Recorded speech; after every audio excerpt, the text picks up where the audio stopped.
ना हम उतनी तेज दौड़ सकते हैं, ना हमारे दांत उतने मजबूत हैं, ना हमारे पंजे उतने मजबूत हैं। गीदड़ भी मार के आदमी को खा सकते। शादी उसी को करनी चाहिए जो अपनी फ्रीडम जो है थोड़ी सी सेक्रीफाइस करने के लिए तैयार। इंडिविजुअल के क्या बेनिफिट हैं अगर एक घर बनता है, एक शादी होती है, एक मैरिज होती है? तो लव मैरिजेस में आपके लिए एग्जिट क्लॉज बहुत आसान होना चाहिए, otherwise this can lead to frustration. जहाँ मैरिजेस अरेंज हुई हैं पर बाद में जाकर के लव भी है, टुगेदरनेस भी है। कि आप जो गिफ्ट दे रही थी वॉज इट एन इन्वेस्टमेंट? और अगर ये इन्वेस्टमेंट है तो फिर प्यार तो नहीं है। बिना प्यार के शादी एक्स्ट्रा मैरिटल तक चल सकती है, तो एक्स्ट्रा मैरिटल के बाद भी चल सकती है। रिसर्चर्स में भी अब बताने लग गए हैं कि भाई मैन जो है हमारे वो पॉलीगैमी के लिए बने हुए हैं, मोनोगैमी के लिए बने हुए ही नहीं हैं। जब भी आदमी आउट ऑफ द रिलेशनशिप जाता है वो अपनी लव नीड फुलफिल करने जाता है।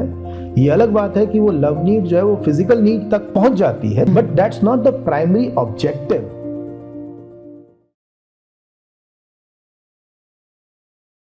हेलो फ्रेंड्स, आज का हमारा पॉडकास्ट मैरिजेस के ऊपर है, जो आज का बहुत ही रेलेवेंट टॉपिक है। हमारे आज के गेस्ट हैं डॉक्टर पंकज गुप्ता, जो एक साइको स्पिरिचुअल काउंसलर हैं, साथ साथ लाइफ स्किल कोच भी हैं। Welcome doctor Pankaj. Doctor Pankaj हमारे साथ पहले भी जुड़ चुके हैं, हमने उनके साथ पहले 2 पॉडकास्ट किए हुए हैं। लोगों ने बहुत ही सराहा है इनकी कन्वर्सेशन, इनका जो पर्सपेक्टिव है चीज़ों के लिए वो बहुत ही अलग है, इसीलिए बहुत ऑडियंस को कनेक्ट करता है। तो आज हमने दोबारा इसीलिए इनको बुलाया है to build the conversation around marriages की, शादी की हमारे समाज के अंदर रेलेवेंस जो है चेंज हो रही है। हमारा यूथ जो है कहीं ना कहीं शादी को लेकर के सोच में पड़ा हुआ है और उसको ये लगता है कि क्या ये वाकई ज़रूरी है। तो सबसे पहले मैं आपसे ये जानना चाहूँगी डॉक्टर पंकज गुप्ता कि वाकई क्या शादी की ज़रूरत है, इसका सोसाइटी के लिए रेलेवेंस क्या है और इसका इंडिविजुअल के लिए रेलेवेंस क्या है? ओके, इसको थोड़ा फंडामेंटल पकड़ने की कोशिश करते हैं। Let's go back to the prehistorical times, जब आदमी जंगल में रहा करता था और वहाँ पे जब आग भी नहीं आई है, कोई रोशनी नहीं है, सूरज ढला, रात हुई, आदमी जो है वो सबसे कमज़ोर एक स्पीसीज़ है। ओके। ना हम उतनी तेज़ दौड़ सकते हैं, ना हमारे दांत उतने मजबूत हैं, ना हमारे पंजे उतने मजबूत हैं। यानी अगर हम देखें तो सबसे आसान शिकार करना एक इंसान का है, राइट? और आज हम एक्सटिंक्ट स्पीसीज बन गए होते अगर उन लोगों ने उस जमाने में ना ये सोचा होता कि अगर हम एक ग्रुप में रहेंगे तो हम सरवाइव कर सकते हैं, राइट? तो ये हमारे एक ह्यूमन स्पीसीज के लिए ग्रुप में रहना was basically A survival strategy, right? नहीं तो एक गीदड़ भी मार के आदमी को खा सकता है, जंगली कुत्ता भी मार के खा सकता है, हाथी और शेर और चीते का तो क्या कहना है, राइट? अब एक और पर्सपेक्टिव, एक और चीज़ देखते हैं कि अगर आप किसी भी मेट्रो में रहते हैं, सपोज गुड़गांव में आप हैं, आप रात को 2 बजे 3 बजे आप गाड़ी ड्राइव करिए तो आपको किसी रूल की ज़रूरत नहीं है। बहुत सारी रेड लाइट्स जो है वो काम भी नहीं करती, वो जस्ट ब्लिंक कर रही होती हैं, आप अपनी फ्रीली आप जा सकते हैं। वाई? बिकॉज मोर और लेस इन प्रैक्टिकल सिचुएशंस आप अकेले ही हैं या बहुत कम लोग हैं जो कि वहाँ पर। लेकिन आप अगर गुड़गांव जैसे शहर में, दिल्ली जैसे शहर में, बॉम्बे जैसे शहर में अगर आप सवेरे 8 बजे अगर गाड़ी चलाते हैं तो इतना ट्रैफिक है कि उसको क्योस से बचाने के लिए कुछ रूल्स की ज़रूरत पड़ती है, राइट? यानी जैसे ही इंसान ने ये देखा कि सरवाइव करने के लिए एक ग्रुप में रहना ज़रूरी है, वैसे वैसे रूल्स को बनाने की ज़रूरत महसूस होने लगी, राइट? जब रूल्स बनाए जाते हैं आपके इंडिविजुअल बेनिफिट्स को हमेशा सेकंड प्रायोरिटी पे रखा जाता है। सोसाइटी के जो बेनिफिट्स हैं उसको पहली प्रायोरिटी पे रखा जाता है, राइट? अब इस पर्सपेक्टिव से हम ये देखते हैं कि जो मैरिज है वो क्या है? That is a family is the smallest unit of society, right. तो क्यों हमने शादियां या समाज को व्यवस्थित करने की कोशिश की? क्योंकि वो सर्वाइवल के लिए ज़रूरी था। मैरिज जो है that's the smallest unit of the society, right. Obvious बात है, क्योंकि वहाँ पे आपकी जो इंडिविजुअल नीड्स हैं या इंडिविजुअल आपकी जो प्रायोरिटीज़ हैं उनको फर्स्ट प्रायोरिटी पे नहीं रखा जाएगा, राइट। इसलिए आप देखते हैं हमारे समाज में यही सिखाया जाता है कि बीवी है तो उसको अपने पति के लिए, अपने बच्चों के लिए सैक्रिफाइस करना है, पति है उसको अपनी बीवी के लिए, अपने बच्चों के लिए सैक्रिफाइस करना है, बच्चे हैं तो अपने पेरेंट्स के लिए सैक्रिफाइस करें। हमने समाज व्यवस्था में सैक्रिफाइस एक बहुत बड़ा जिसे कहते हैं ना कि एक ट्रेड डाला है या एक वर्च्यू की तरह से हमने उसको एक डालने की कोशिश की है। क्योंकि जब मैं अपने परिवार के लिए सैक्रिफाइस करने की कोशिश करूंगा तभी तो मैं उनकी जो नीड्स हैं, उनकी जो रिक्वायरमेंट्स, उसको मैं प्रायोरिटी पे ले पाऊंगा, तभी हमारी समाज व्यवस्था ठीक तरीके से चलेगी, राइट। अब क्या होता है, क्योंकि मेरी एक इंडिविजुअल जो नीड्स हैं वो प्रायोरिटी पे नहीं रखी जाती हैं, इसलिए मैं सफोकेटेड फील करता हूँ। अगर मैं अकेला हूँ, जैसे मैं अपने ही परिवार में बच्चों से बात करता हूँ तो वो कहते हैं कि हम जो हैं अकेले हैं तो मतलब दोनों साइड से हम बेड से उतर सकते हैं, that's the freedom that we have, right. तो क्या ये बुरी है? नहीं। Freedom is one criteria in life. जब भी आप एक ग्रुप में रहेंगे, सोसाइटी में रहेंगे, आपकी वो फ्रीडम जो है वो कहीं ना कहीं कॉम्प्रोमाइज, कहीं ना कहीं सेक्रीफाइस होगी। And why only marriage? अगर आपके पड़ोस में कोई और मकान नहीं बना होता तो आपकी ज्यादा फ्रीडम होती। पड़ोसी का जैसी मकान बनता है आपकी कुछ फ्रीडम तो वहां भी छिनती है। So true, right. सो मैं कोई जजमेंट नहीं देना चाहता हूं कि मैरिजेस ठीक हैं या नहीं हैं। I just want to give a perspective कि मैरिज एज एन इंस्टीट्यूशन शुरू क्यों हुआ। नंबर 2, जब भी आप किसी के भी साथ रहते हैं आपकी फ्रीडम जो है वो हमेशा सेक्रीफाइस होगी, कॉम्प्रोमाइज करना ही पड़ेगा। तो ऑब्वियस है, आपके क्वेश्चन का अगर आंसर दें तो अगर वो शादी उसी को करनी चाहिए जो अपनी फ्रीडम जो है थोड़ी सी सेक्रीफाइस करने के लिए तैयार हो। लेकिन ये ध्यान रखना है कि अगर आप शादी नहीं करते हैं इस वजह से कि मेरी फ्रीडम सेक्रीफाइस होगी, तो जरा ये भी देखिए कि पड़ोसी का मकान भी बना हुआ है तो उसकी वजह से भी तो आपकी फ्रीडम सेक्रीफाइस हो रही है। आप जब जॉब में जाते हैं तो वहां पे आपके साथ और कोलीग्स भी काम कर रहे हैं, वहां भी तो आपकी फ्रीडम सेक्रीफाइस होती ही है। So I just want to extend this marriage perspective to a broader social perspective कि जब भी दूसरा इंसान होगा हमारी जो फ्रीडम है वो कॉम्प्रोमाइज, सेक्रीफाइस होगी ही होगी, लेकिन सर्वाइवल के लिए ग्रुप में एग्जिस्ट करना हमारे लिए जरूरी था। So then I leave to the individuals to take their own priorities and do what they want. Right. आप कह रहे हैं सर कि मैरिजेस का जो कंस्ट्रक्ट बना, फैमिली बनाने का जो कंस्ट्रक्ट बना, वो आई थिंक मैरिजेस से ही शुरू हुआ। आप मैरिज करेंगे, फिर देन आप अब बच्चे पैदा करेंगे तो आप एज ए फैमिली रहेंगे। तो ये कहीं ना कहीं सोसाइटी के बेनिफिट के लिए किया गया, सोसाइटी के बेनिफिट के लिए किया गया। तो इसके कुछ इंडिविजुअल बेनिफिट भी लोगों को मिले ही होंगे। आई टोटली, मतलब मेरे को ऐसा लगता है। तो आपको क्या लगता है कि इसमें इंडिविजुअल के क्या बेनिफिट हैं अगर एक घर बनता है, एक शादी होती है, एक मैरिज होती है? इंडिविजुअल के बेनिफिट्स हैं ही हैं, सर्वाइवल है। सबसे पहले जैसे मैंने कहा कि एक शेर से अकेला इंसान भिड़ नहीं सकता, लेकिन अगर हम एक कबीला बना के रहते हैं तो हम शेर से बचाव कर पाते हैं।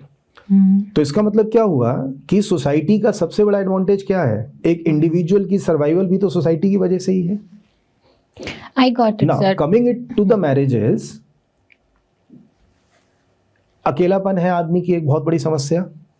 तो आपको एक पार्टनर मिलता है, एक कंपेनियन आपको मिलता है अपनी लाइफ में, फिर आपकी नेचुरल, फिजिकल, बायोलॉजिकल नीड्स हैं वो भी आपकी सेटिस्फाई होती हैं। सोसाइटी जो है वो आगे बढ़ती है, आपका परिवार भी आगे बढ़ता है, ये भी उसके एडवांटेजेस हैं। एज ए ह्यूमन बीइंग एक हमारी नीड होती है to share our self with other people, to be intimate not only physically but to mentally also, अपने आप को शेयर करना दूसरे के साथ। ये जो एक फीलिंग होती है अगर हमारी पार्टनर नहीं हो और हम सोच रहे हैं कि हम एक ग्रुप में रहे, एक ये भी व्यवस्था हो सकती है कि हम एक ग्रुप में रह सकते हैं पर हम शादी नहीं कर रहे, जैसे आजकल के बच्चे चाह रहे हैं कि हम शादी ना करें, पर ग्रुप का पार्ट तो वो ऑब्वियसली है ही है, बहुत तरीके से अलग अलग ग्रुप का पार्ट हम लोग सब होते हैं, है ना, आप इंडिविजुअल एक पार्टनर नहीं है आपके पास। देन वो जो एक नीड है हमारी to be intimate with another person, so that वो जो फीलिंग ऑफ लोनलीनेस हमारी लाइफ में ना रहे, हम एक टुगेदरनेस के साथ लिव करें, वो नीड कैसे सेटिस्फाई हो पाएगी अगर इंसान मैरिजेस के अंदर नहीं जा पा रहा है? क्योंकि मुझे ऐसा लगता है कि लिव इन भी एक ऑप्शन है, रिलेशनशिप में जाना, आप वैसे चले जाओ और आप कमिटमेंट ना दो, है ना, पर अल्टीमेटली क्या होता है, क्योंकि वहाँ पर कोई बाउंड्रीज सेट नहीं होती हैं कि आपको उस रिलेशनशिप में स्टिक करना है या ये कोई एक लीगल ऐसा कोई रिश्ता है, तो इंसान उससे बाहर निकलना भी उतना आसान है। तो वो कमिटमेंट का लेवल नहीं है, तो वो रिस्पॉन्सिबिलिटी का लेवल भी नहीं है उसको जोड़े रखने के लिए।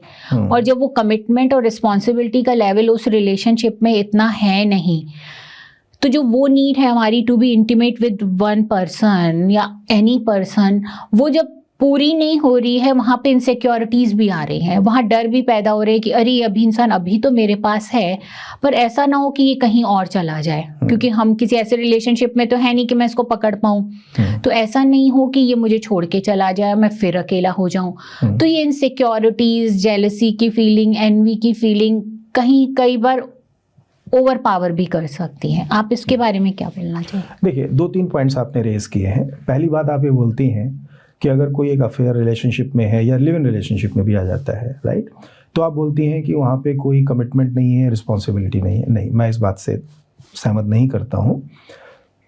रिलेशनशिप में कमिटमेंट्स तो होती हैं, रिस्पॉन्सिबिलिटीज़ भी होती हैं।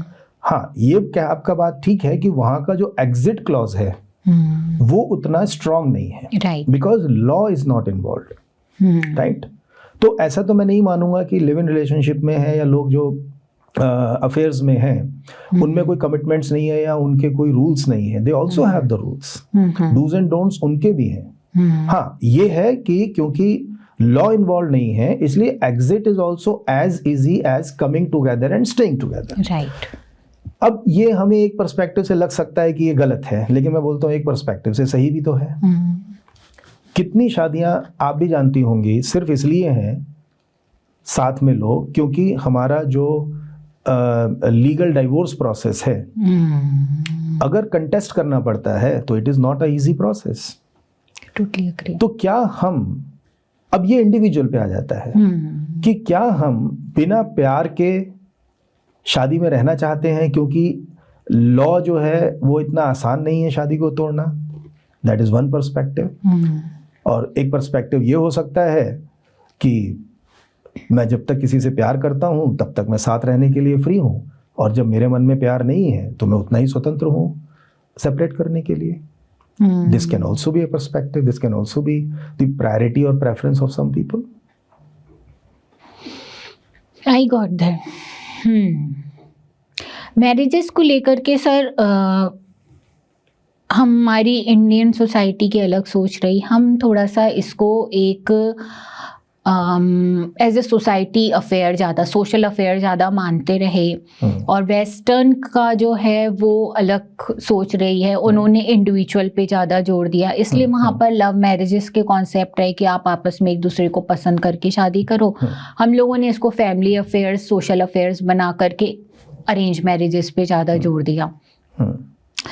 सो अगर हम आप एज ए पर्सनल पर्सपेक्टिव से देखना चाहें कि in arrange marriages versus love marriages, आपको क्या लगता है कि कौन सी मैरिजेस जो है ज़्यादा सक्सेसफुल होने के चांसेस हैं, किस में ज़्यादा इम्पोर्टेंट इंग्रेडिएंट है to be a good marriage?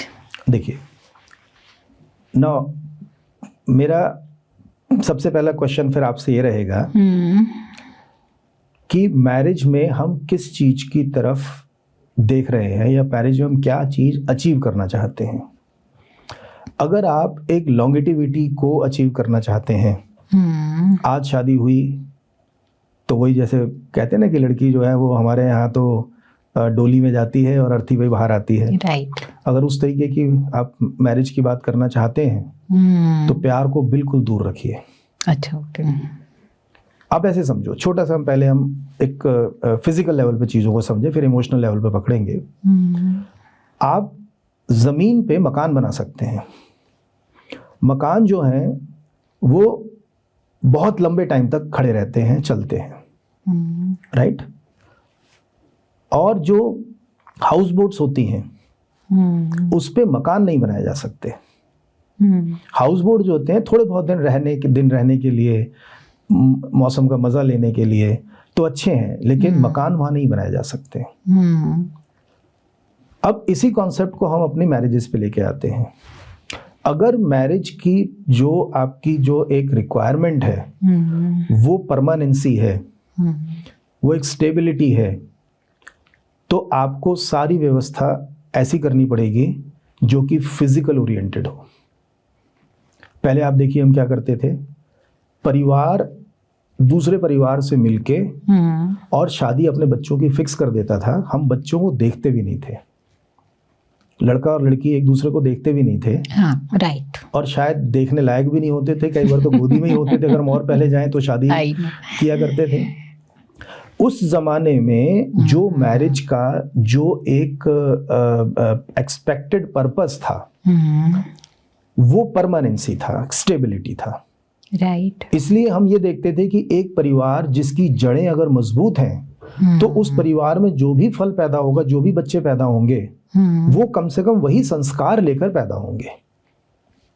पेड़ की क्वालिटी अगर अच्छी है तो आपको हर फ्रूट की क्वालिटी देखने की जरूरत नहीं है, यू कैन ट्रस्ट, राइट। तो जो हमारी जो पहले की जो समाज व्यवस्था थी उसमें मैरिज का मतलब था स्टेबिलिटी, उसमें मैरिज का मतलब था परमानेंसी, उसमें मैरिज का मतलब था कि थोड़े दिन में एक दूसरे के प्रति बोरियत भी आनी चाहिए। क्योंकि इंडिया जो है वो एक स्पिरिचुअल कंट्री रहा है। जब तक हमें अपनी प्रेजेंट लाइफ में एक रूटीन नहीं आएगा, एक न्यूनेस खत्म हो जाएगी, एक बोरियत नहीं आएगी, तब तक हम स्पिरिचुअलिटी की तरफ नहीं जा सकते हैं। तो पहले जो एक समाज व्यवस्था बनी थी उसका एक बड़ा लॉन्ग टर्म एक पर्पस था, राइट, राइट। लेकिन यहां पर प्यार को जरा भी अहमियत नहीं दी जाएगी, क्योंकि जब भी प्यार होगा, प्यार तो ऐसा है जो आपके संस्कार, समाज, रिचुअल्स, हर चीज को जड़ों से उखाड़ देता है। ओके। ऐसे में आप एक परमानेंट मकान नहीं बना सकते हैं। अब हम दूसरे चीज को देखते हैं।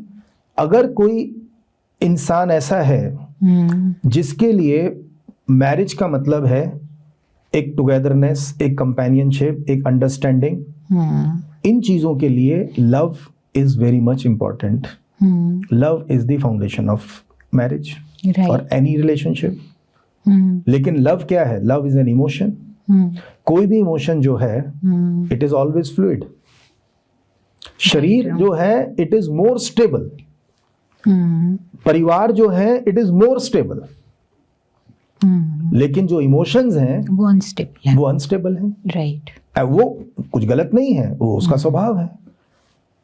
आपको कोई भी इमोशन, गुस्सा भी आएगा तो हमेशा तो नहीं आ सकता, अब वो प्यार आएगा किसी के प्रति तो हमेशा तो नहीं आएगा। तो अगर हमें अपने मैरिज में लव चाहिए, कंपेनियनशिप चाहिए, अंडरस्टैंडिंग चाहिए, टुगेदरनेस चाहिए, राइट, तो फिर उसके लिए foundation has to be love. और लव बीइंग फ्लूइड, तो उसमें मकान तो नहीं बनाए जा सकते, which means that the relationship cannot be permanent. Okay. आज एक इंसान दूसरे इंसान से प्यार करता है, थोड़े दिन के बाद जरूरी नहीं है कि वो उसको प्यार कर पाएगा। तो अब पॉइंट ये आता है कि जिसको आप मैरिज बोल रहे हैं, मैरिज से आपकी एक्सपेक्टेशन क्या है? अगर आप परमानेंसी चाहते हैं then go for the love marriage, go for the arrange marriages.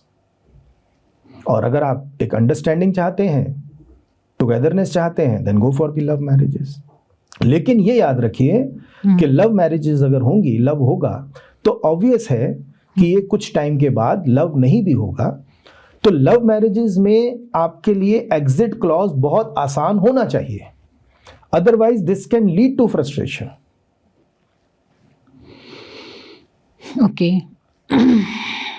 और जो हमारे अरेंज मैरिज सेटअप है वहां पे एग्जिट क्लॉज आप कितना भी आसान रखिए, मुश्किल रखिए, जरूरत ही नहीं है, क्योंकि हम तो सोच ही रहे हैं कि भाई एक बार शादी कर ली तो हमें तो परमानेंटली ही साथ में रहना है।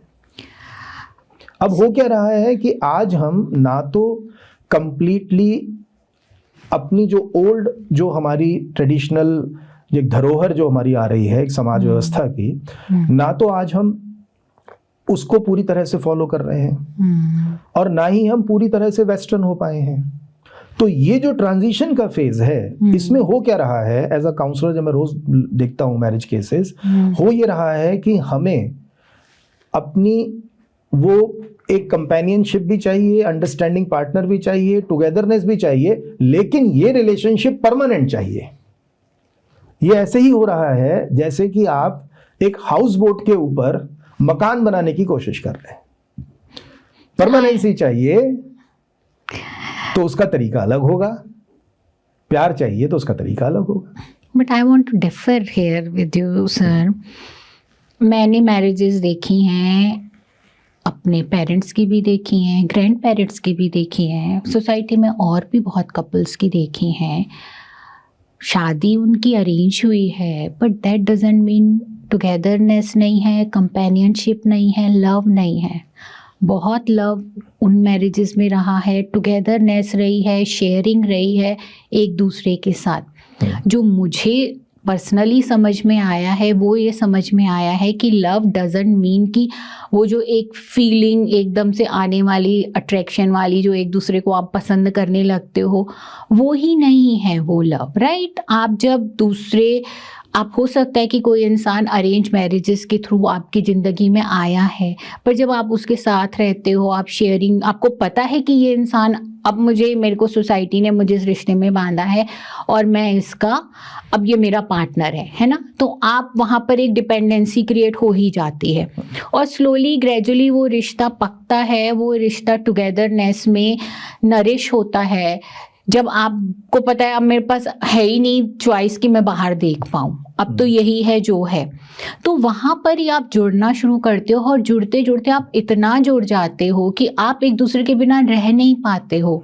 कई ऐसी मैरिजेस जो बहुत लॉन्ग टर्म चलती हुई हैं हमारी सोसाइटी के अंदर, बहुत, मैं तो कह रही हूँ कि मतलब मैं परसेंटेज में नहीं भी जाऊं तो मुझे ऐसी मैक्सिमम मैरिजेस दिखी हैं, including mine also, arrange marriage रही है, लव है, टुगेदरनेस है, ग्रैंड पेरेंट्स की, पेरेंट्स की, बहुत सारी बुआओं की, बहुत सारी मैरिजेस की मेरे पास उदाहरण हैं जहां मैरिजेस अरेंज हुई हैं पर बाद में जाकर के लव भी है, टुगेदरनेस भी है। तो उसके बारे में आप क्या क्या? मुझे एक मूवी का डायलॉग याद आ रहा है बताइए, जहाँ पर वो लड़की उस लड़के से बोलती है, हीरो से, कि मैं तुम्हारी आदत हूँ या प्यार हूँ। सो पॉइंट ये आता है कि जब हम साथ रहना शुरू कर देते हैं और हमें बचपन से वही संस्कार दिए जाते हैं कि अब यही है जो है, वहाँ पे कितना प्यार है और कितना एक दूसरे की आदत है, I leave it to everyone to. नहीं सर, आप, आई एम गेटिंग यू, पर प्यार डिफाइन कौन कर रहा है? प्यार जो मुझे समझ में आता है, जहाँ पर लव मैरिजेस में एक फीलिंग, आपको एक दूसरे की लाइकिंग की, अट्रैक्शन की, वो एक अलग फीलिंग ऑल टुगेदर होती है। हम सब जवानी में उस फीलिंग से गुजर चुके हैं, राइट, वो फीलिंग होती है। बट आप कहते हो कि आदत पड़ी हुई है, पर वो आदत के साथ साथ एक दूसरे के साथ जो शेयरिंग हो रही है, जहां आप अपनी हर मोमेंट को, अपनी एक छोटी छोटी इंटीमेट बात को शेयर कर रहे हो सामने वाले के साथ, और अगर सामने वाला नहीं है मौजूद तो आपको अच्छा नहीं लग रहा है, you know you are missing that person. आदत हो गई ना उसकी। मतलब ये तो बहुत ही डिबेटेबल है कि ये प्यार है या ये आदत है। ओके, चलिए मैं एक बहुत फंडामेंटल बात करता हूँ, फिर हम समझने की कोशिश करते हैं। मैं जिस नज़र से देखता हूँ, ना तो मुझे अरेंज मैरिज में प्यार दिखाई देता है, ना लव मैरिज में प्यार दिखाई देता है। ओके। हम जिसको प्यार बोलते हैं वो प्यार है ही नहीं। Very good, I would really love to know. Right. At conquer the success हमारा एक पूरा एक ट्रेनिंग मॉड्यूल है about love. We understand love from many many different dimensions, what is love. लेकिन एक छोटी सी डेफिनेशन अगर मैं देना चाहूँ तो आई वुड से प्यार का मतलब है देने का मजा लेना प्यार है। देना प्यार नहीं है, याद रखना इस बात को। हमने अपने समाज में हमने सिर्फ देने को प्यार मान लिया है। देने का मजा लेना प्यार है। अच्छा, ठीक है। देना प्यार नहीं है, क्योंकि अगर मैं किसी से प्यार करता हूँ और मैं उसको कुछ गिफ्ट देता हूँ, मैं आपको एक केस बताता हूँ। एक लेडी मेरे पास, लड़की आती थी मेरे पास, she was in an affair in a relationship for few months, more than 6 months। अब वो लड़की जो है ये बोलती है, कहती है कि सर मैं जब भी अपने बॉयफ्रेंड से मिलती हूँ उसको कुछ ना कुछ मैं गिफ्ट देती हूँ। जब मैं बाहर जाती हूँ कहीं इंडिया में या आउट ऑफ इंडिया तो भी मैं हमेशा उसके लिए स्पेशली गिफ्ट खरीद के लेके आती हूँ। लेकिन मेरे पार्टनर ने, मतलब मेरे बॉयफ्रेंड ने मुझे आज तक एक भी गिफ्ट नहीं दिया है। ठीक है। बाहर गया ये घूमने के लिए, मतलब ऑफिस ट्रिप पे गया तो आई थॉट कि चलो इंटरनेशनल ट्रिप पे गया तो वहां से तो कुछ गिफ्ट मेरे लिए लेके आएगा, तो भी नहीं लाया sir. I was so disappointed. मुझे लगा चलो 6 महीने हो जाएंगे, 6 महीने मतलब टुगेदरनेस तो वी सेलिब्रेट कि भाई we are in affair in a relationship for 6 months, तब तो कोई गिफ्ट देगा। उसने तब भी गिफ्ट नहीं दिया। Sir I am so very disappointed. तो मैं उसको बोला कि आप जो गिफ्ट दे रही थी was it an investment of getting a return from the other person? और अगर ये इन्वेस्टमेंट है तो फिर प्यार तो नहीं है। Got it. क्योंकि आपने दिया इस एक्सपेक्टेशन से कि मुझे वापस मिले। आपने देने का मजा नहीं लिया, क्योंकि अगर देने का मजा लिया होता तो आपकी एक्सपेक्टेशन डेवलप नहीं होती।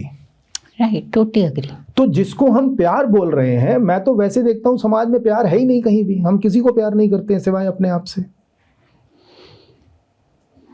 तो ये तो मैं सिर्फ एक जो जनरल कॉन्टेक्स्ट या जनरल डेफिनेशन चल रही थी, मैं उस पर्सपेक्टिव से सिर्फ बोल रहा था love marriages. But love marriages में भी मैं कहीं लव नहीं देख रहा हूँ।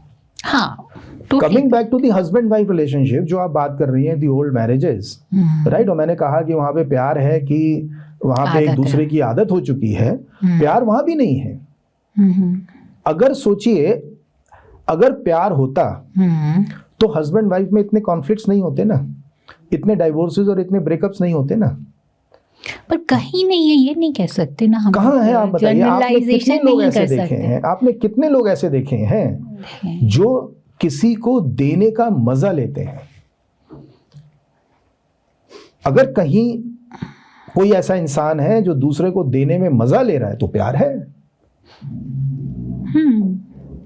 आज हम देखते हैं, आप देखिए इंस्टाग्राम पे बहुत सारी रील्स ऐसी आती हैं, अच्छा पार्टनर मुझे टाइम देगा, अच्छा पार्टनर मेरी केयर करेगा, अच्छा पार्टनर मेरे लिए सपोर्ट बनेगा। आप पार्टनर को क्या करना चाहिए उसको डिफाइन कर रहे हैं, which means your focus is on getting something from the other, from the partner। और लेने का मजा लेना अहंकार है। प्यार और अहंकार दोनों एक दूसरे के एंटीडोट्स हैं। राइट। देने का मजा लेना प्यार है, लेने का मजा लेना अहंकार है। हम आज जिसको प्यार कहते हैं, या तो ये अटैचमेंट है, मोह है, आदत है, और या एक तरीके की इन्वेस्टमेंट है कि मुझे दूसरे से मिले। Otherwise love is a single dimensional one way transaction. अगर आज मैं आपको बोलता हूं I love you, this transaction is over. आप मुझे बोलते हैं I love you too, this is a second transaction. लेकिन मैं तो रोज ऐसे देखता हूं हस्बैंड वाइफ रिलेशनशिप में, सर मैंने उसको बोला आई लव यू, उसने मुझे ये भी नहीं बोला आई लव यू टू। क्यों भैया? ट्रांजैक्शन पूरी नहीं हुई थी आपके आई लव यू कहने से। It is not a contract. It's not a supplier and a customer contract कि supplier will deliver something, customer will pay back pay something, तब जाके वो एक ट्रांजैक्शन खत्म होगी. No, love is a one sided, is a single dimensional transaction. If you have love for someone, आप उसके लिए कुछ करते हैं और करने का मजा लेते हैं, ट्रांजैक्शन इज ओवर. अब वो आपके लिए कुछ करता है कि नहीं करता है, it is इमैटेरियल, and that I से इज लव. हमारा जो लव है वो mostly transaction, sorry for my word, but it is more transactional, it is more investment. अब जहां हम लव मैरिजेस की बात करते हैं, वहां पे क्या होता है, वो ट्रांजैक्शन चेंज करने के लिए मेरे पास अपॉर्चुनिटी है. जिसको हम अरेंज मैरिजेस बोलते हैं, ओल्ड मैरिजेस बोलते हैं, वहां पे हमारे पास वो ट्रांजैक्शन चेंज करने की अपॉर्चुनिटी नहीं है. इसलिए मैं उसको बोल रहा हूँ कि फिर वो आदत बनानी पड़ती है. I got you completely sir. पर बहुत सारी मैरिजेस में I have seen this kind of a love, जो ओल्ड मैरिजेस भी हैं, लव मैरिजेस में भी आई हैव सीन. बट ये है कि ज़रूर है कि अब एक्सपेक्टेशंस जो हैं बहुत सारी मैरिजेस में हैं, जिसकी वजह से कन्फ्लिक्ट्स हैं इसी वजह से. और जहाँ पर शायद ये वाला लव जो आप कह रहे हो जहाँ मौजूद नहीं है, वहाँ पर ही कन्फ्लिक्ट बहुत ज़्यादा है. आप देखिए पहले के टाइम से आज तक आते आते, पहले ऐसा सोचा जाता था कि लव मैरिज नहीं हो रही है, इसलिए लोगों में झगड़े होते हैं, इसलिए एक दूसरे की रिस्पेक्ट नहीं है. हमें ऐसा लगा कि लव के बाद मैरिज करेंगे तो कम से कम वो रिस्पेक्ट रहेगा. राइट. तो फिर तो लॉजिकली स्पीकिंग तो लव मैरिजेस जो है वो तो ज़्यादा स्टेबल होनी चाहिए. राइट. लेकिन आप भी अपने एक्सपीरियंस में रोज देखती होंगी, और मैं भी रोज देख रहा हूँ कि लव मैरिजेस जो है they are going more into divorce. Right. क्योंकि वो एक्सपेक्टेशंस वाला लव है, वो जो आपने बोला कि लेने वाला लव ज्यादा है, वो देने वाला लव नहीं है. अब क्योंकि ये ट्रांजैक्शनल है और exit is very easy, right, इसलिए आज ब्रेकअप्स, डाइवोर्सेस होते जा रहे हैं. So true. मैंने कहा कि हमारा लॉ जो है उसमें अगर डाइवोर्स कंटेस्ट करते हैं then it is very difficult, it takes a long time. But अगर म्यूचुअली जाते हैं then it just a matter of 6 months. Right. पहले क्या होता था, पहले आदमी को बोला गया कि आपके पास जो लड़की आई है, जो लड़का है, अब यही आपके साथ जिंदगी भर रहना है. तो अब हम एक मजबूरी में उसके साथ एडजस्टमेंट्स करना शुरू करते हैं, एक दूसरे की आदत बन जाते हैं, दूसरी अपॉर्चुनिटी नहीं है. उस टाइम पे अगर देखें तो जेंडर एक्सपोजर नहीं था. आज जेंडर एक्सपोजर होने के बाद चीजें और ज्यादा गड़बड़ हुई, और ज्यादा, आई नॉट से गड़बड़ हुई, चीजें और ज्यादा बदली हैं, बदलाव आए हैं. Right right right. तो अगर हमें अपने रिलेशनशिप को बढ़िया बनाना है, I always say love is the foundation of relationship. Right. और वो लव जिसमें आपको देने का मजा आता हो. So true. शायद मेरी बात नहीं समझ में आ रही हो तो मैं एक छोटे से और पर्सपेक्टिव को चेंज करके मैं बात करता हूं ताकि आप इसको समझ पाएंगे. एक माँ बाप है, उनका एक बच्चा पैदा होता है, एक छोटा बच्चा है. पेरेंट्स जो है, माँ बाप जो हैं, वो बच्चे को बहुत कुछ देते हैं, केयर भी देते हैं, प्रोटेक्शन भी देते हैं, फैसिलिटीज भी देते हैं, पैसा भी देते हैं. क्या वो एक्सपेक्ट करते हैं कि यहाँ से मुझे वापस मिलेगा? नहीं. दैट आई से इज ट्रू लव. लेकिन जैसे जैसे ये बच्चा बड़ा होने लगता है, अब पेरेंट्स की भी एक्सपेक्टेशंस डेवलप होने लगती हैं. अब क्योंकि वो बच्चा वो एक्सपेक्टेशंस फुलफिल नहीं करता है, तो जहां बच्चा 12-13 साल का होता है, अपनी इंडिविजुअल ओपिनियन वॉइस आउट करना शुरू कर देता है, वहां पे चाइल्ड पेरेंट रिलेशनशिप भी खराब होते जा रहे हैं. तो चाइल्ड पेरेंट रिलेशन भी तब तक ही अच्छा है जब तक पेरेंट्स बच्चे के साथ कुछ करने का, देने का मजा ले रहे हैं. जिस दिन एक्सपेक्टेशंस आने लगती हैं उस दिन वो भी रिलेशन खराब हो जाता है. ट्रू. सर, आजकल के बच्चे मैरिजेस से डरते बहुत हैं. उनको क्या संदेश आप देना चाहोगे? Is marriage good for them और नॉट? देखो, आजकल जो बच्चे डर रहे हैं वो इसीलिए डर रहे हैं. क्यों डर रहे हैं? क्योंकि आज लव के नाम पे लव नहीं है. ना हमारे पास लव है दूसरे को देने के लिए, और ना मेरी गर्लफ्रेंड में लव है मेरे को देने के लिए. तो लव तो है नहीं. राइट. जब लव नहीं है तो it is more like an investment कि मैं जितना दूंगा उससे ज्यादा मुझे मिलना चाहिए. राइट. हमने एग्जिट क्लॉज जो है वो बहुत आसान बना दिए हैं। लिव इन में है तो बस आप ही दो डिसाइड करते हैं, अदरवाइज म्यूचुअल में जाते हैं तो 6 महीने में आपको म्यूचुअल में डाइवोर्स भी मिल जाता है। इसलिए आज का जो इंसान है वो डरा हुआ है। देखो, पुराने ज़माने में क्या था कि हमने समाज व्यवस्था डिपेंडेंसी पर बनाई हुई थी। राइट। मैं नहीं कह रहा वो समाज व्यवस्था सही थी कि गलत थी, उस पर मेरा कोई आर्ग्यूमेंट नहीं है, बट मेरा पॉइंट है एक व्यवस्था थी, एक प्रोसेस था। राइट। एक लड़का जब पैदा होता था उसको यही संस्कार दिए जाते थे कि बेटा तुमको जल्दी से जल्दी बड़े होना है, अपने पाँव पे खड़े होना है, अपनी बच्चों का, बीवी का, परिवार का, बुजुर्ग माँ बाप का सहारा बनना है, सपोर्ट करना है। राइट। उसके ही बिल्कुल कॉम्प्लीमेंट्री मॉडल में एक लड़की कहीं परिवार में पैदा हुई है, उसको तैयार किया जा रहा है कि तुमको जो है वो दूसरे घर जाना है, खाना बनाना सीखो, ये करना सीखो। फिर आपको जो है कॉम्प्रोमाइज करना है, आवाज नीची करके बात करनी है। घर में अगर एक लड्डू है और एक भाई और एक बहन है तो हमेशा बोला जाता है बेटा भाई को दे दे। यानी लड़की को जो है वो कॉम्प्रोमाइज करना, एडजस्ट करना सिखाया जा रहा था। अब ये दो लोग जब शादी कर लेते हैं, they are complementary to each other. Right. मैं नहीं कह रहा वो व्यवस्था सही थी कि गलत थी, बट वो एक व्यवस्था थी जहां पे फिटमेंट हो पाती थी। अब क्या हो रहा है, अब जो है कोई व्यवस्था बची नहीं है, क्योंकि कुछ यहाँ का है और कुछ नया आ रहा है।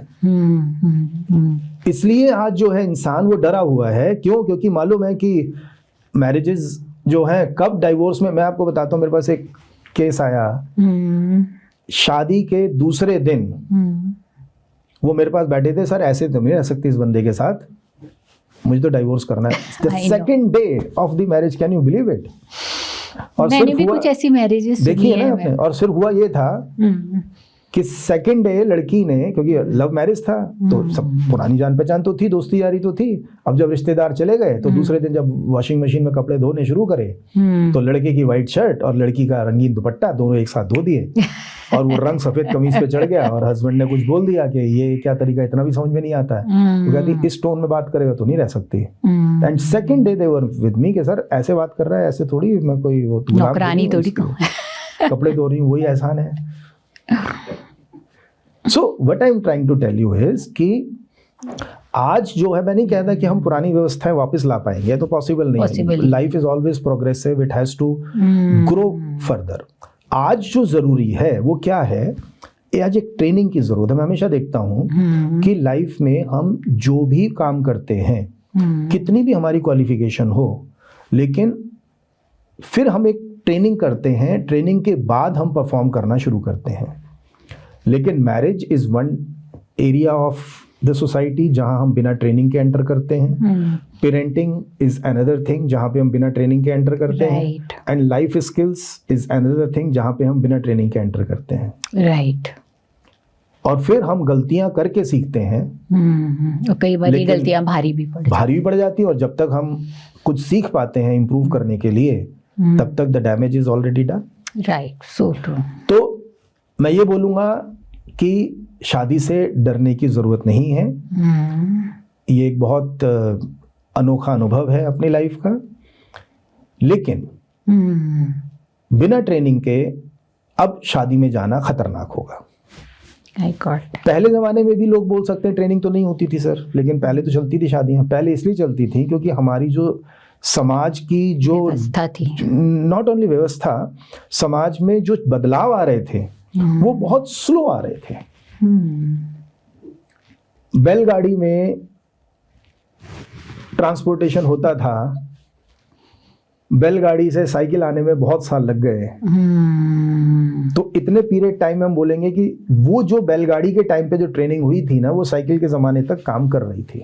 राइट। लेकिन आज जो है हर जनरेशन में, जनरेशन क्या, हर 5-7 साल में, 10 साल के अंदर बहुत मेजर चेंजेस हमारे समाज में आ रहे हैं।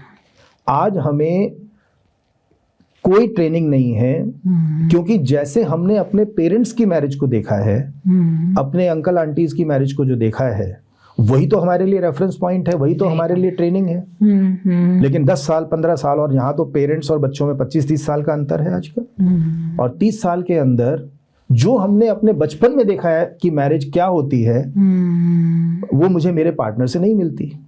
ना हस्बैंड को वाइफ से वो बिहेवियर मिल रहा है जो उसने अपनी माँ को अपने हस्बैंड के अपने फादर के साथ करते देखा है, और ना लड़की को अपने हस्बैंड से वो बिहेवियर मिल रहा है जो उसने अपने फादर को अपनी मदर के साथ करते हुए देखा है। Right. तो रेफरेंसेस आज ब्रेक हो रहे हैं, नए रेफरेंसेस बनने में समय लगेगा। ये टाइम है जब हमें शादी से पहले एक ट्रेनिंग से गुजरने की जरूरत है। और कॉन्कर द सक्सेस में we provide the pre marriage counselling trainings also, जहाँ पे हम तैयार होकर एक नए रिलेशनशिप में जाएं, जहाँ हम समझ पाएं कि जिसे हम प्यार कह रहे हैं वो प्यार है भी कि नहीं है, कितनी एक्सपेक्टेशन सामने वाले से जरूरी है, कितना अपने ऊपर काम करने की जरूरत है, कितना मेरा पुराना बैगेज है।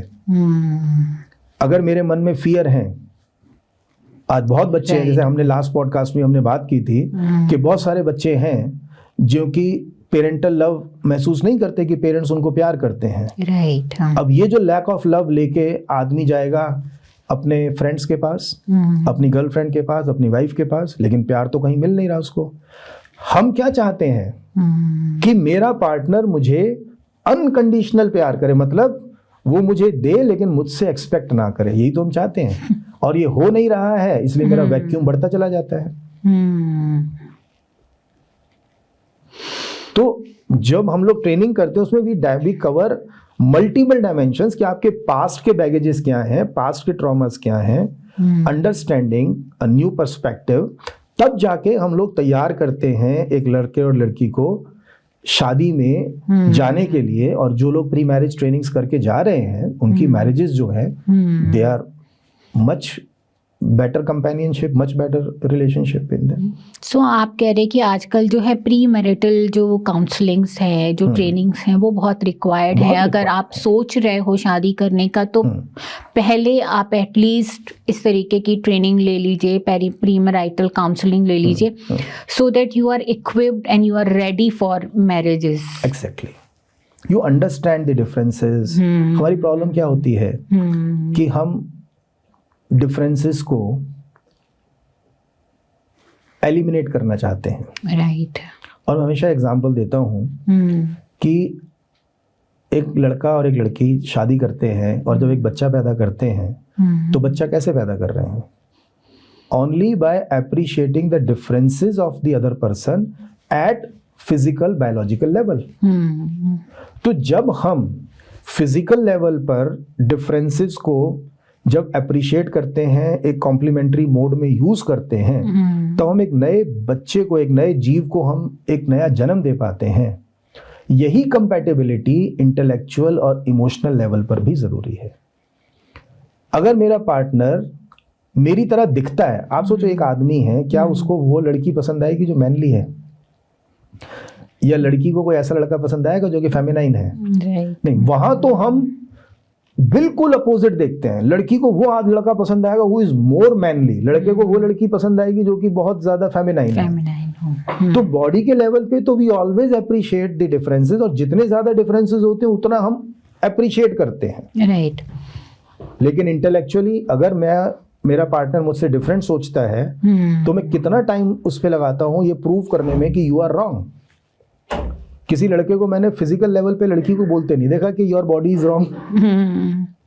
वहां तो हम अप्रिशिएट करते हैं that you are too different than me. So अगर वही कॉम्प्लीमेंट्री मॉडल हम इंटेलेक्चुअल लेवल पर भी डिफरेंट एक्सरसाइज कर पाते हैं, इमोशनल लेवल पर भी एक्सरसाइज कर पाते हैं, तो कितनी नई चीजें हम क्रिएट कर सकते हैं। राइट। तो डिफरेंसेस को हम जब एलिमिनेट करने की कोशिश करते हैं वहीं पर रिलेशनशिप खराब होता है। जहां हम डिफरेंसेस को एक कॉम्प्लीमेंट्री तरीके से इस्तेमाल करने की कोशिश करते हैं, then we can be more creative. Then 1 + 1 is always greater than 2 if you use this 1 + 1 as a complementary. Otherwise 1 + 1 can also be equal to 0. क्योंकि आप मुझे गलत कहती हैं, मैं आपको गलत कहता हूं, दोनों मिलके हम वो भी नहीं कर पाते जो हम इंडिविजुअली कर लेते अपनी लाइफ में। वो मैं एक जगह देख रहा था कि मैरिज क्या है, मैरिज वो है उन समस्याओं पे विचार करते हैं जो समस्याएं शादी से पहले थी ही नहीं। सर, आपने बच्चों की बात करी, आजकल बहुत सारे कपल्स जो हैं, आपने भी सुना होगा सर, डिंग्स का कॉन्सेप्ट आ गया है, double income, dual income, right, no kids. Sir ये कॉन्सेप्ट जो है, इसके बारे में आप थोड़ा सा मेरे व्यूअर्स को भी बताएं, एंड देन ये बताइए कि ये जो सोच रहा है कपल इस डिंग्स की स्ट्रेटजी पे चलने के लिए, इसके क्या उनके लिए प्लसेस हो सकते हैं और क्या माइनसेस जा सकते हैं? देखो, मेरा ऐसा मानना है, पहले तो हम इस रूट कॉज पे जाते हैं कि आज तक तो कभी समाज में ऐसा नहीं हुआ कि जब लोगों ने शादी की हो तो ये सोचा हो कि बच्चे पैदा करें कि ना करें। तो पहला सवाल तो ये आता है कि ये जरूरत आ क्यों रही है। इसका बहुत बड़ा कारण जो है वो आज हमारा एक डिस्टर्ब्ड वर्क लाइफ बैलेंस है। राइट। आज जो है लोग 70 घंटे हफ्ते में काम के लिए बात करते हैं for their corporate growth, corporate success, which comes out to be more than 12 hours a day if it is a 5-day week. तो अगर 70 घंटे मतलब अगर 14 घंटे एक आदमी अगर ऑफिस की एक्टिविटीज़ में इन्वॉल्व है और किसी भी मेट्रो सिटी में 2 से 3 घंटा आप जो है ट्रैवल टाइम मान लीजिए, तो 17 घंटे हो गए। 17 के बाद 8 घंटे आदमी को नींद के लिए चाहिए, तो ये हो गए 25 घंटे। यहाँ तो सोने के लिए 1 घंटा कम है। बच्चे पैदा करके बच्चों की परवरिश करने के लिए टाइम, यहाँ तो हस्बैंड वाइफ को एक दूसरे को टाइम स्पेंड करने के लिए नहीं है। ये भी आजकल जो है प्रैक्टिकली वीकेंड अफेयर बन चुका है। We will talk on the weekend. आज कितने हस्बैंड वाइफ के डिस्कशंस हैं, दे ऑलवेज पोस्टपोन कि भैया वीकेंड पे बात करेंगे। तो यहाँ तो आज हस्बैंड वाइफ जो है वो ही वीकेंड का वेट कर रहे हैं। आज आपके पास इवनिंग्स नहीं है, क्वालिटी टाइम नहीं है हस्बैंड वाइफ के पास। ऐसे टाइम में बच्चे को पैदा करना और उसकी इमोशनल नीड्स को फुलफिल करने में जो एक टाइम, जो एनर्जी जाएगी, शायद जो लोग डिंक्स के बारे में सोच रहे हैं शायद उनको ऐसा लगता है कि वो उतना टाइम और एनर्जी ना अफोर्ड कर पाए। This could be one of the reasons. दूसरा रीज़न ये है कि आज क्योंकि एम्बिशंस ज़्यादा हैं, गोल्स बड़े हैं, आज ज़्यादा से ज़्यादा आपको पैसा कमाना है, तो अपने करियर के लिए जब आप देखिए, डिंक्स से पहले एक और कॉन्सेप्ट भी आ रहा है समाज में कि मैरिजेस भी जो है आज बच्चे 35 साल के ऊपर ही करते हैं। हाँ, राइट। या तो वही जैसे डर रहे हैं मैरिजेस से, लेट मैरिजेस कर रहे हैं। नॉट ओनली डर रहे हैं, 35 के ऊपर जो शादी कर रहे हैं वो डर तो नहीं रहा है, मतलब हम शादी कर रहे हैं तो डर तो नहीं रहा है। हाँ। लेकिन 35 से पहले क्या प्रायोरिटी है उनकी कि हम अपने पहले करियर में एस्टैब्लिश हो जाएं। राइट। हाँ। आज कंपटीशन है, आज हमारी एम्बिशंस बहुत ज्यादा हैं। मैं हमेशा ये देखता हूं कि आज शायद हम जी ही पैसा कमाने के लिए रहे हैं। So true. We are wasting our life just to earn the livelihood. या तो हमारे एम्बिशन ज्यादा हैं या कंपटीशन ज्यादा है, हम एक बैलेंस नहीं बना पा रहे। इसीलिए आप देखिए लोग शादी से भी डर रहे हैं, शादी की एज आगे बढ़ती जा रही है, बच्चे पैदा करने से डर रहे हैं, उनकी रिस्पॉन्सिबिलिटी लेने से डर रहे हैं, क्योंकि हमने अपनी लाइफ को एक वन ट्रैक बना दिया है। सिर्फ हम बच्चे को जिस दिन से स्कूल भेजते हैं तब से सिर्फ पैसा कमाना है, पैसा कमाना है, पैसा कमाना है, उसी की तैयारी में लगे हुए हैं। जब हमने लाइफ को एक मोनोटोनस बना दिया, जब एक सिंगल डायमेंशनल बना दिया, तो आज लव के लिए जगह नहीं है, एंटरटेनमेंट के लिए जगह नहीं है, अपनी सेल्फ डेवलपमेंट के लिए जगह नहीं है, अपनी हॉबीज पे टाइम स्पेंड करने के लिए जगह टाइम नहीं है। तो जो लाइफ में आज जो अनहैप्पीनेस आ रही है, जिस नज़र से मैं देखता हूं, वो सिर्फ इसीलिए आ रही है क्योंकि आज जो बैलेंस है वो बिगड़ रहा है लाइफ में। राइट। और ऐसा देखिए, बहुत लोग मैं देखता हूं कि गलत और सही के डिस्कशन में लगते हैं, नहीं बच्चे जो आज कर रहे हैं वो गलत कर रहे हैं। मैं ये बोलता हूं कि बिना किसी ज़रूरत के, बिना नीड के, बिना रिक्वायरमेंट के कोई भी आदमी का बिहेवियर चेंज नहीं होता है। अगर हमारी एक व्यवस्था बनी हुई थी कि लोग एक एज पे शादी करते थे, फिर बच्चे करते थे, फिर परिवार बनाते थे, उनकी रिस्पॉन्सिबिलिटी लेते थे, आज अगर वो नहीं कर रहे हैं तो ऐसा नहीं है कि आदमी सोया और एक दिन सुबह उठा और सोचा कि बच्चे पैदा नहीं करेंगे, राइट, या शादी 35 साल के बाद करेंगे। बिकॉज लाइफ जो है it is becoming so monotonous कि उनको लगता है शायद हम अपने करियर में ही ना पिछड़ जाएं। जो हमारे फाइनेंशियल ऑब्जेक्टिव्स हैं, जो हमारे गोल्स हैं, हम पूरी मेहनत करके अगर अपने फाइनेंशियल गोल्स को भी अगर अचीव कर पाए तो भी बहुत बड़ी बात है। बाकी इस पर्सपेक्टिव में फिर हर चीज एक डिस्ट्रैक्शन लगेगी। तो शादी, बच्चे, शायद अपनी लाइफ को एंजॉय करना, फैमिली के साथ टाइम स्पेंड करना, एवरीथिंग एल्स इज डिस्ट्रैक्शन, सिर्फ पैसा कमाना है गोल। तो मैं इस क्वेश्चन को दूसरे पॉइंट पर लाकर देना चाहता हूं कि what are important dimensions of your life? Is money the only dimension of your life? What about love? What about hobbies? आज हम फैमिली के लिए टाइम नहीं दे पा रहे हैं। जो हमारे जो अब्राहम मैस्लो ने जो बिलोंगिंगनेस नीड की जो बात की है, राइट, उसकी तरफ तो हम सोच भी नहीं सकते हैं। आज हमारा सोशल सर्कल क्या बचा है? आज हमें ये नहीं पता होता हमारे पड़ोस में रह कौन रहा है, स्पेशली इन द मेट्रोज। हमें ये नहीं मालूम है कि पड़ोस में रह कौन रहा है। लोग से घबराते हैं कि ज़्यादा इनके अंदर घुसेंगे, फिर हमें टाइम स्पेंड करना पड़ेगा, इतना तो टाइम ही नहीं है, मेरे तो टाइम यहाँ नहीं खर्च करना है, वहाँ खर्च करना है। तो वो आई कैन तो एक मैसेज जो मैं यहाँ पे इस पॉडकास्ट से देना चाहता हूँ हर इंडिविजुअल को, कि थोड़ी देर एक ब्रेक लें अपनी दौड़ती हुई जिंदगी से और सोचें कि लाइफ में उनको क्या क्या चाहिए। इज इट ओनली मनी और is it love? Is it companionship? Is it belongingness? Is it hobbies? Or is it a balance of all? Or it's a balance of all. Right. तो जैसे ही हम अपनी definitions fix करते हैं, अपने goals को fix करते हैं, उसके हिसाब से फिर कोई भी चीज सही या गलत हो सकती है। Right. एक कपल ऐसे हैं जिनके लिए करियर गोल बहुत बड़े हैं, करियर ही प्रायोरिटी है, तो उनके लिए DINKs is a very best option. लेकिन जिसको एक परिवार, मेरे गुरु एक बढ़िया बात बोलते हुए कहते हैं, कहने को कोई हमारा है तब तक ही ये जग प्यारा है। कोई ऐसा हो जो मुझे प्यार करता हो, कोई ऐसा हो जिसे मैं प्यार करता हूँ, तब तो जिंदगी के मायने हैं।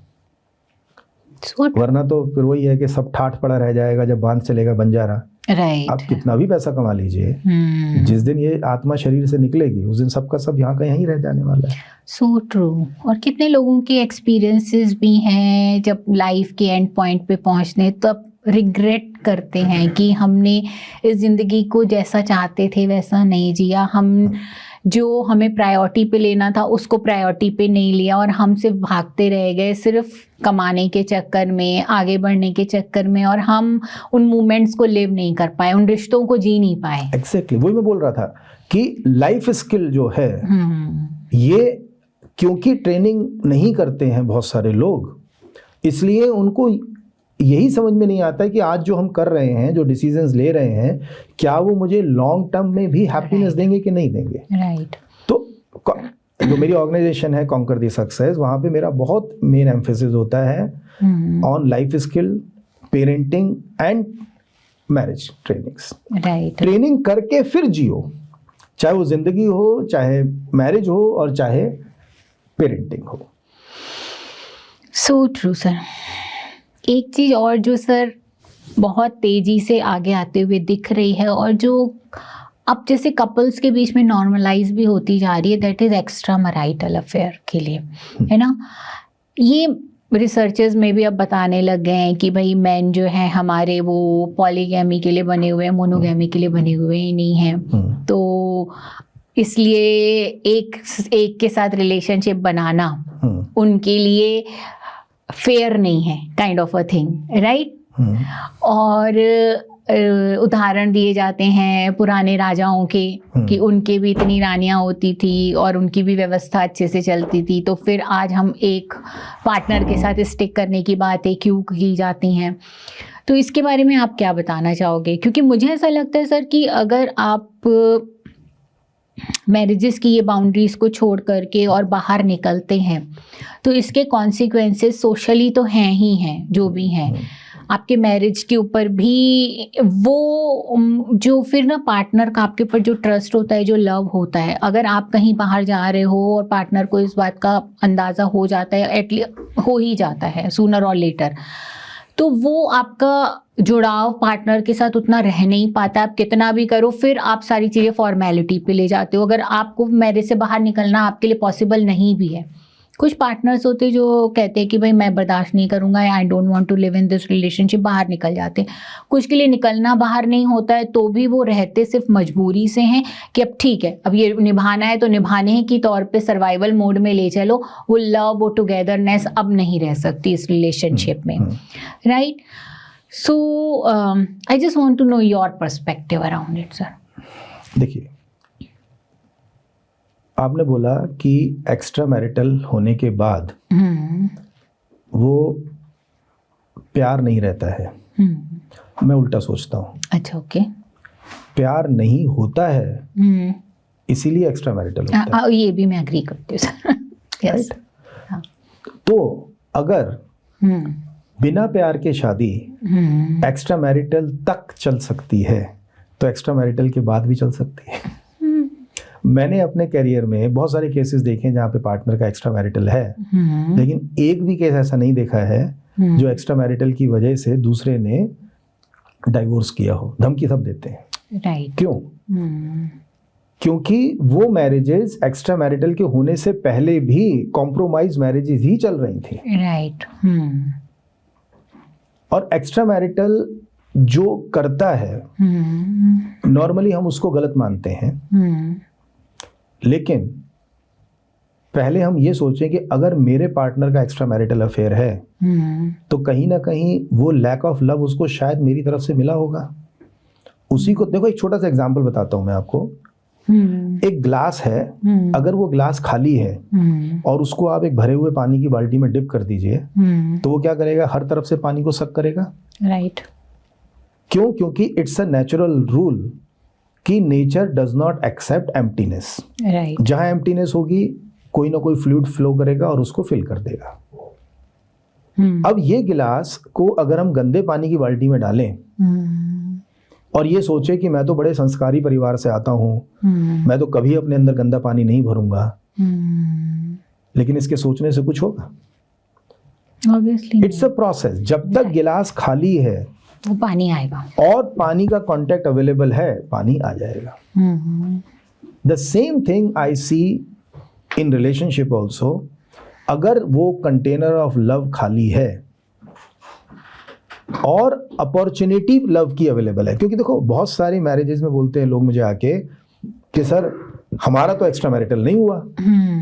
शायद आपको वो लव करने वाला पानी मिला नहीं, अपॉर्चुनिटी नहीं मिली। अपॉर्चुनिटी नहीं मिली। एक गिलास खाली है, खाली गिलास सालों साल खाली रह सकता है अगर उसको पानी की बाल्टी के कांटेक्ट में ना लाया जाए। तो मेरा पॉइंट ये आता है कि जो एक्स्ट्रा मैरिटल होते हैं उसमें कहीं ना कहीं मेरा भी रोल है, मेरी भी रिस्पॉन्सिबिलिटी है, मेरे भी कारण हैं जिसकी वजह से मेरा पार्टनर एक्स्ट्रा मैरिटल की तरफ जा रहा है, क्योंकि उसका वो कंटेनर ऑफ लव जो है वो भरा नहीं है। ओके। और भरता इसीलिए नहीं, हमें तो पता ही नहीं है प्यार का मतलब क्या होता है। आई नो एक्स्ट्रा मैरिटल के मेरे पास बहुत सारे केसेस अभी भी चल रहे हैं, इट इज़ वेरी पेनफुल। लेकिन सिर्फ किसी को बांध के रखने से, किसी को सिर्फ फोर्स करने से कि आप जो है आउट ऑफ द रिलेशनशिप किसी दूसरे इंसान के पास नहीं जाएंगे, चाहे वो इमोशनल लेवल पर ही क्यों ना हो, फिजिकल तो मैं बोलता हूँ चलो दूर की बात है, चाहे वो इमोशनल लेवल पर भी क्यों ना हो। अगर मैं अपने पार्टनर को बांध के रखता हूँ कि नहीं आप इमोशनली किसी और के साथ एंगेज नहीं होंगे, ये बांधने से तो रिश्ते नहीं चलते ना, नहीं चलते। ट्रू। क्या मैंने इस चीज का ख्याल रखा है कि मेरे पार्टनर को मेरी तरफ से वो प्यार मिल रहा है? अगर उसका अपना कंटेनर ऑफ लव भरा होगा तब वो किसी दूसरे से उसको फिल कराने की रिक्वायरमेंट ही महसूस नहीं होगी, even at the subconscious level. Sir तो फिर पॉलीगैमी के बारे में आप क्या बोलेंगे? जो रिसर्चेस आ रही हैं कि मेंस आर पॉलीगैम, तो वो तो नेचर नहीं बनाया है, वो तो नेचर नहीं बनाया है। तो इसका मतलब तो यही है कि अगर वो एक पार्टनर के साथ है तो वो दूसरे पार्टनर के साथ जाना चाहता भी है और कई बार जाता भी है, बट वो सिर्फ एक फिजिकल लेवल पर होगा।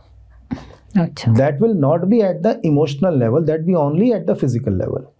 लेकिन आज हम जिस समाज में रहते हैं, देखो जो आप बात कह रही हैं, this is something which is the biological development of a male. लेकिन सिर्फ बायोलॉजी ही तो नहीं हमारे बिहेवियर को ड्राइव कर रही है ना। राइट। बायोलॉजी मेरी इच्छाएं पैदा कर सकती है, लेकिन उसके बाद मेरा समाज है, मेरी वैल्यूज हैं, मेरे परिवार है, मेरी अपनी इमोशनल नीड्स हैं, कितनी फुलफिल्ड हैं, कितनी अनफुलफिल्ड हैं, बहुत सारी चीजें मिलकर मेरा बिहेवियर बनता है। अब नेचर ने एक मेल को इस तरीके से बनाया है कि उसकी इच्छा होगी that he should have sex with every woman of the world, लेकिन हर आदमी हर लड़की के साथ सेक्स तो नहीं कर रहा है ना। सही सही। क्योंकि फिर समाज है, वैल्यूज है, बहुत सारी चीजें जो उसको ड्राइव करती हैं। मैं जब एक्स्ट्रा मैरिटल की बात करता हूं, I am not saying that someone having a physical relation is an extra marital, no. I say someone having an emotional connect is an extra marital. क्योंकि मैंने आज तक अपने पूरे करियर में एक भी एक्स्ट्रा मैरिटल का रिलेशनशिप ऐसा नहीं देखा है कि कोई आदमी अपनी फिजिकल नीड्स पूरी करने के लिए आउट ऑफ द रिलेशनशिप जा रहा है, नहीं। जब भी आदमी आउट ऑफ द रिलेशनशिप जाता है, वो अपनी लव नीड फुलफिल करने जाता है। ये अलग बात है कि वो लव नीड जो है वो फिजिकल नीड तक पहुंच जाती है, that's a different thing, but that's not the primary objective of going out of the marriage.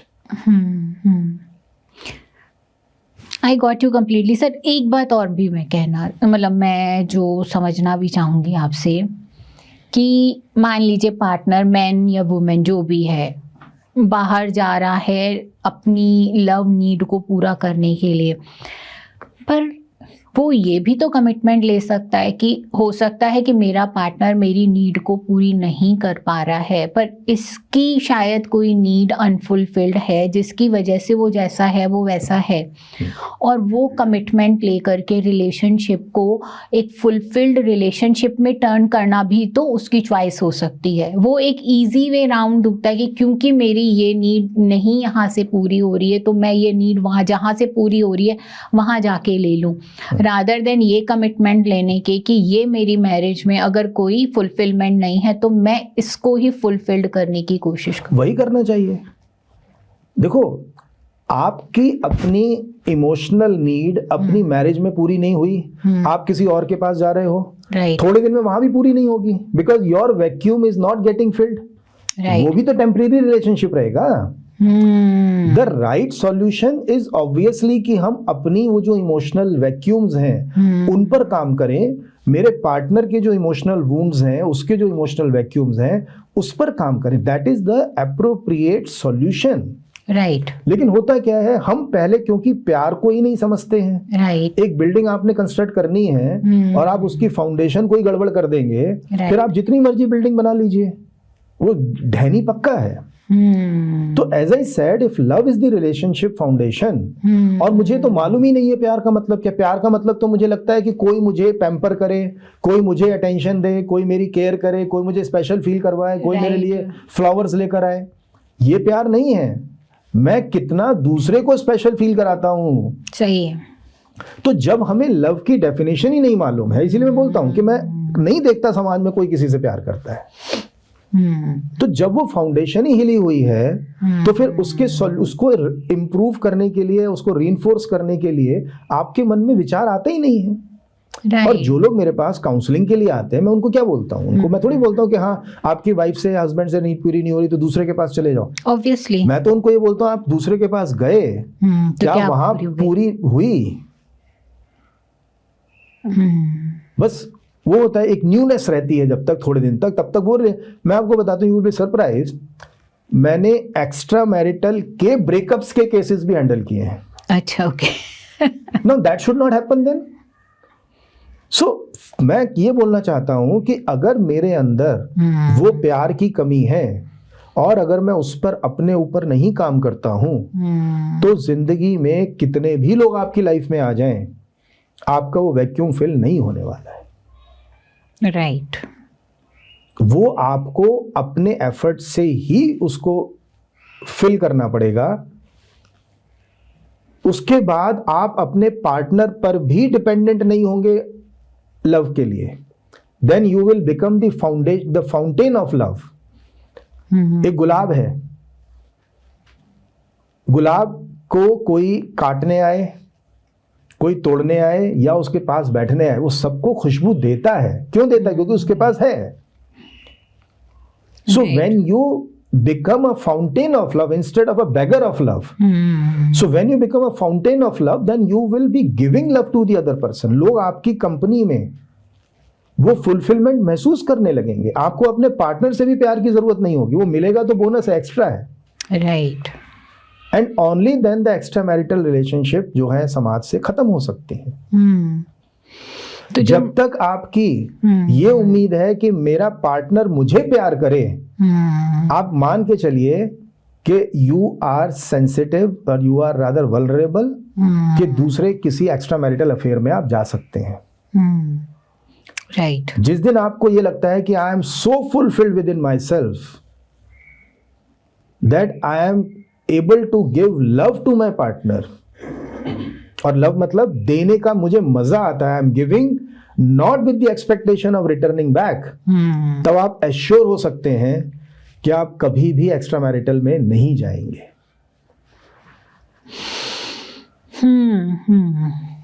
So that means कि मैरिजेस के अंदर भी सबसे ज़्यादा इम्पॉर्टेंट है कि सबसे पहले तो आप खुद से ही प्यार करना सीखोगे। जब तक आपका खुद का ही वो फुलफिल्ड नहीं है, सेल्फ अवेयरनेस के साथ खुद पे काम करना, जब तक आप खुद से जुड़े हुए नहीं हो तब तक आप मैरिजेस भी आपकी सक्सेसफुल नहीं होने वाली हैं। जब खुद से प्यार होना शुरू हो जाएगा तो शायद अपने पार्टनर से भी अपने आप ऑटोमेटिकली प्यार होना शुरू हो जाएगा। और मैरिजेस के खराब होने का कारण सिर्फ शादियां नहीं है। राइट। पेरेंटिंग है। राइट। कितने बच्चे ऐसे हैं जिनको ये लगता है कि my parents do not love me. ये जो वैक्यूम ऑफ लव है ये क्रिएट कहां से होता है? राइट, ऑब्वियसली ये आज हमारे स्पॉइल्ड चाइल्ड पेरेंट रिलेशनशिप से होता है शुरू। मेरे पास 4 साल की बच्ची से लेके और 32-33 साल के बच्चों के पेरेंट्स आते हैं जिनके रिलेशंस आपस में खराब हैं।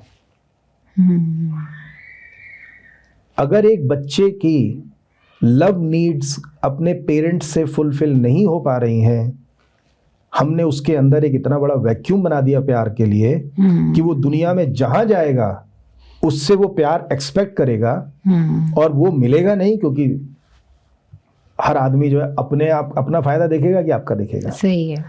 और जैसे जैसे हम जितने लोगों से मिलते जाते हैं हमारा वो वैक्यूम ऑफ लव जो है और बड़ा होता जाता है और सारा का सारा वैक्यूम लेके अपने पार्टनर पे चले जाते हैं कि भैया उसको भर दो पूरा। और पार्टनर अपने आप को इनकैपेबल फील करते क्योंकि वो भी उतना ही बड़ा बर्तन जो है खाली लेके बैठा है कि तुम मेरे बर्तन को भर दो। तो ओशो एक बहुत बढ़िया एग्जाम्पल देते हैं कि ऐसा लगता है कि 2 भिखारी जो हैं सवेरे सवेरे एक दूसरे के सामने आ गए और उम्मीद कर रहे हैं कि मेरा प्याला तुम भर दो। कौन भरेगा? है ही नहीं देने के पास किसी के लिए। So true.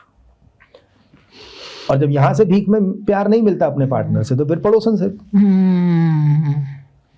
फिर एक्स्ट्रा मैरिटल। ये तो बाद में पता लगता है कि वहां से भी नहीं भर रहा, फिर दूसरा। I know.